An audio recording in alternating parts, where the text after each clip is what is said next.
Hello traders, Gary Wagner here, approximately 1 o'clock in Honolulu, 7 o'clock in New York. It is Thursday, June 17, 2021, and this is the Daily Report for Gold and Silver. A virtual meltdown across the board in the precious metals and industrial metals complex today. We had palladium down tremendously, about 12%. We'll talk about all of that. Also included on today's show, below this link is a link to an interview I did about a week ago with Cambridge House's Jay Martin. The show begins now. In response to the FOMC meeting, which concluded yesterday, indicating changes in their monetary policy, we had a virtual meltdown in all of the metals, precious and industrial. Gold currently down $87.10, trading at $1,774.30. Silver also lost almost 7%, a total of $1.86. It's at $25.95. Platinum gave up $80 in trading today, $1,061 per ounce after a 7% decline. But it was palladium that suffered the greatest decline of the precious metals, losing $352, 12.5%, currently fixed at $24.84 per ounce. While dollar strength accounted for a fractional part of the dynamic gain, over the last 2 days, we have seen the dollar gain roughly 2% in value, currently fixed at 91.91 after today's change of approximately 0.8%. Traders, after the incredible plunge in gold over the last 2 days, I want to look at two separate gold charts with different Fibonacci retracement data sets. This is the shorter term data set that we're using right now.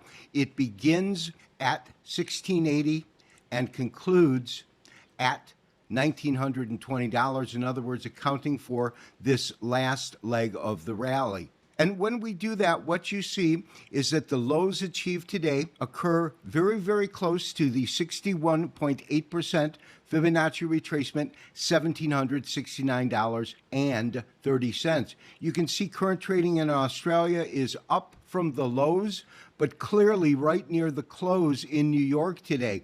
This could be a price point to find support. If it doesn't, the next level that you would want to look at would have to be $1,730, the 78% Fibonacci retracement from this data set. We have clearly broken through all three major moving averages, the 200, the 50, as well as the 100-day.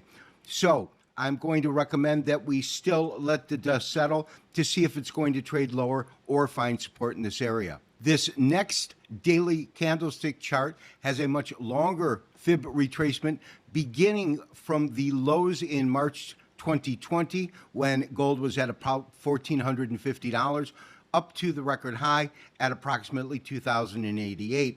What you can see is that the lows that come in current pricing match up almost to the penny with the 50% retracement at $17.68. Currently, we are tracking right at that price point. If it was to break, according to this chart below it, we could see it trail as low as the 38.2% fib retracement or the double bottom slightly below that.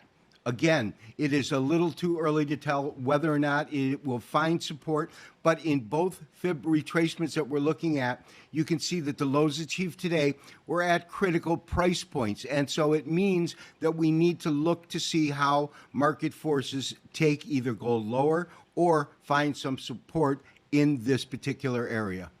However, copper is in a unique position because there is selling pressure due to the FOMC statement, as well as China releasing a lot of their copper from their state stockpiles. They're doing that with the industrial metals. However, in the case of copper, I believe that demand will outstrip anything China can do, and at some point we'll see a dynamic bottom in the market and a potential to see this market climb to new record highs. Clearly, copper is reacting to dual forces here. The FOMC meeting forced all of the precious metals lower, but prior to that, China began to release copper from its state stockpiles.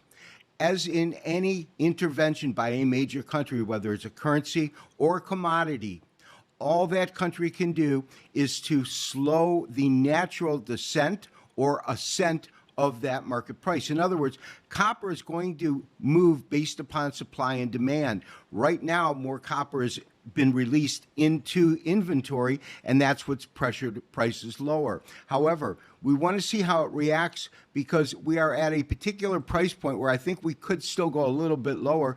We broke through the 100-day moving average on a closing basis today. We are still trading below that.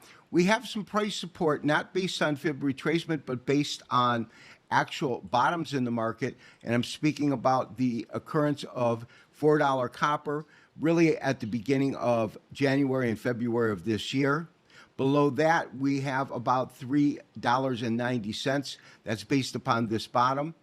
And we have 377 as the 38.2% fib retracement. It's a long data set, just as in gold's long data set, from March up until, in this case, May of this year when we went to a record high.